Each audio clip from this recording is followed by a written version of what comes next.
"I'll pay for him," the obese girl cried. What the single dad did next shocked all. The restaurant went quiet the moment the glass slipped from the little boy's hands. It hit the floor and shattered, soda splashing across the tiles and onto the polished shoes of a nearby customer. Conversations froze mid-sentence. Forks hovered in the air. Every eye turned toward the small table near the aisle where a tired-looking single dad and his son sat with the cheapest meal on the menu between them. "I'm so sorry," the father said instantly, rising halfway from his chair, one hand on his son's shoulder. His voice carried both embarrassment and urgency. "He didn't mean it. I'll pay for it." The manager hurried over, frowning at the mess. "This is imported glassware," he snapped. "Do you know what this costs?" The boy's lips trembled. "Dad, I didn't do it on purpose." "I know," the father whispered, pulling him close. "It's okay. Don't be scared." But he checked his wallet anyway, and his face fell. There wasn't enough inside, not even close. "You people must be more careful," the manager continued loudly, making sure nearby tables heard. "If you can't afford to dine properly, you shouldn't come to places like this." A few customers nodded. Someone muttered, "Exactly." Another chuckled. The father swallowed his pride. "Please, let me clean it. I can leave my ID and return with the money tonight. No credit. Payment now." From a corner table, a young obese woman who had been eating alone slowly stood up. She had noticed the scene from the first, second, mostly because she was used to watching rooms, not being welcomed by them. She felt the familiar sting of public judgment in the air. Different target, same cruelty. Her heart pounded as she walked forward. She hated speaking in crowds, hated the way people looked at her before she even said a word. "I'll pay for him," she said. The manager turned. "What?" "I said I'll cover the cost of the glass and the cleaning. Add it to my bill." Now the stares shifted to her, sharper, mocking, confused. The father blinked in shock. "No, please, you don't have to do that." She gave a small, nervous smile. "I know, I want to." A man at another table smirked. "Hero moment," he whispered to his friend. Her ears burned, but she didn't step back. The manager hesitated, then nodded. "Fine, if you insist." "Thank you," the father said quietly. "I won't forget this." "Just finish your meal with your son," she replied softly. "That's enough." Instead, he took the receipt when it printed, borrowed a pen, and wrote his phone number on the back before handing it to her. "If you ever need help," he said, "call me." She stared at the paper, stunned. No one had ever said those words to her before and meant them. 3 days later, she stood outside, the glass doors of the office building, where she had worked for 4 years, holding a cardboard box with her things inside, a chipped mug, a notebook, a framed photo of her parents, and a desk plant already beginning to droop. The winter air felt heavier than usual. People passed her without noticing, just like always. But today, it hurt more because now she had nowhere she needed to be. "Downsizing," HR had said with a practiced smile. But she had seen the sideways looks, heard the careless jokes in break rooms, the comments that stopped when she entered. She knew what it really meant. Image mattered, and she didn't fit the one they wanted. Her phone showed missed calls from no one. No messages, no backup plan. She sat on a bench near the bus stop and finally let herself cry, shoulders shaking, trying to keep the sound contained. While searching her purse for a tissue, her fingers brushed a folded receipt. She paused, confused, then pulled it out. The restaurant receipt, the inked phone number on the back. She remembered the broken glass, the frightened child, the tired father, and the way he had looked at her without ridicule or pity. Just respect. He was just being polite, she murmured to herself. People say things like that. Still, she kept staring at the number.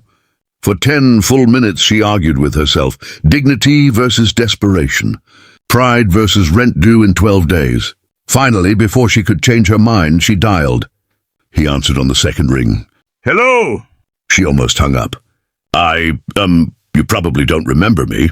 "From the restaurant. I paid for the broken glass." "I remember," he said immediately, voice warm and certain. "Are you all right?" The question cracked something open. She pressed her lips together, but the truth came out anyway. No, I lost my job today. Where are you? She hesitated, then told him. I'm nearby doing deliveries, he said. Give me 20 minutes. True to his word, he arrived on a motorbike with a delivery box strapped behind. His little son sat in front wearing an oversized helmet, waving when he saw her. You came, she said softly, surprised. Of course, he smiled. Kindness has follow-up service. They bought tea from a roadside stall and sat on plastic chairs.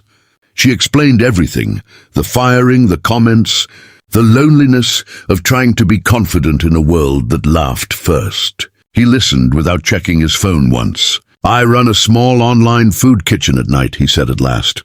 Orders are growing faster than I can manage. I need someone smart and organized. She frowned. You're giving me advice? I'm offering you work, he replied. Not charity, responsibility. Her eyes widened. Why would you trust me?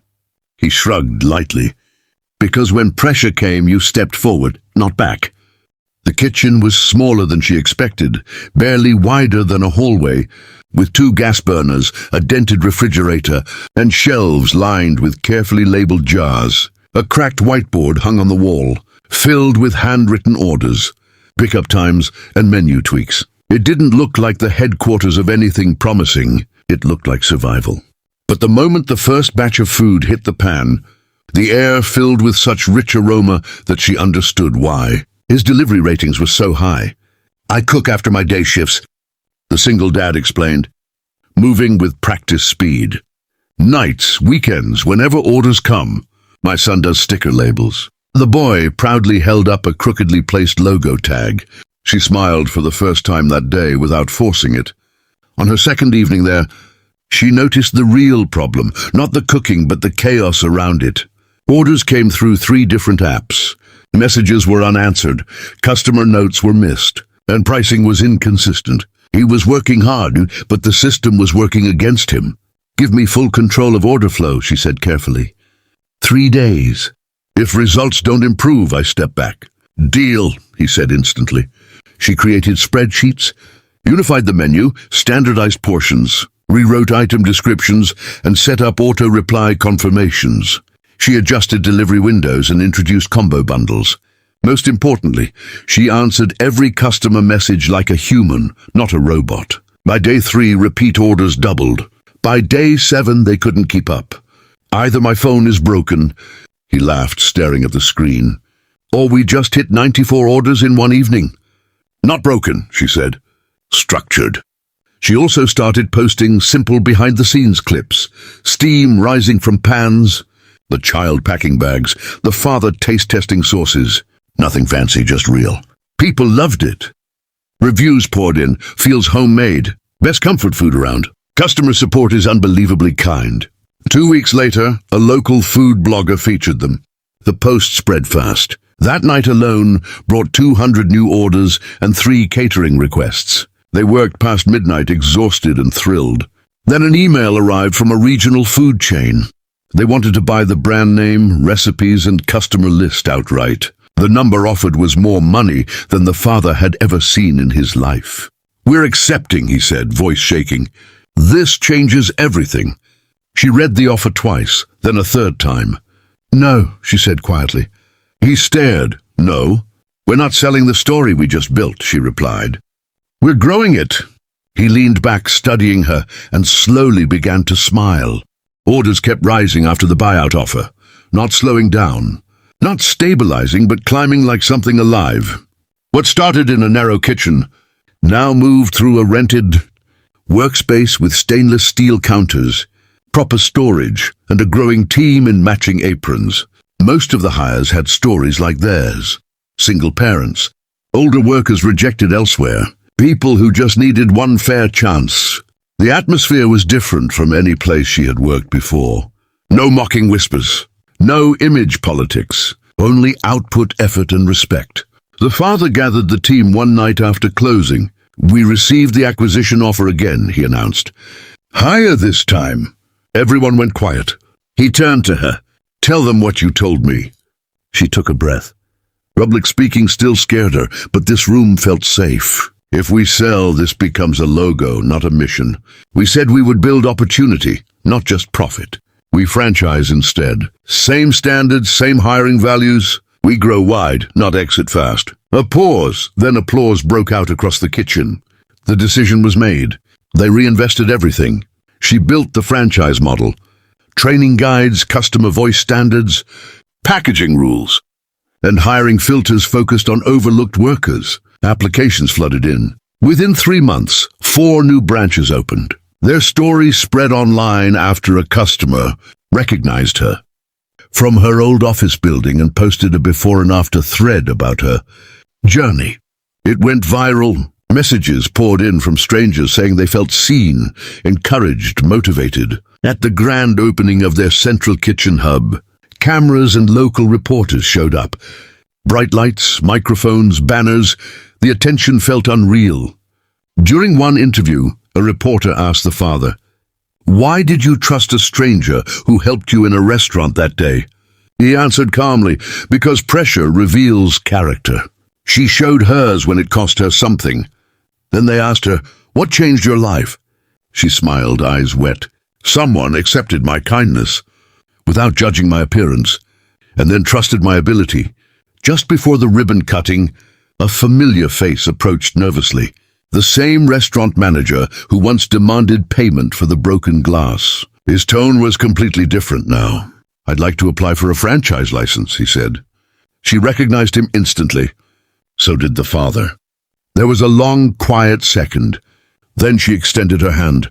"Applications are evaluated equally," she said professionally. "You're welcome to apply." He nodded, grateful and humbled. As the ribbon was cut and cheers rose, the little boy tugged her sleeve. "Auntie," he whispered, "if I break a glass now, what happens?" She laughed. "Now we just replace it and keep serving."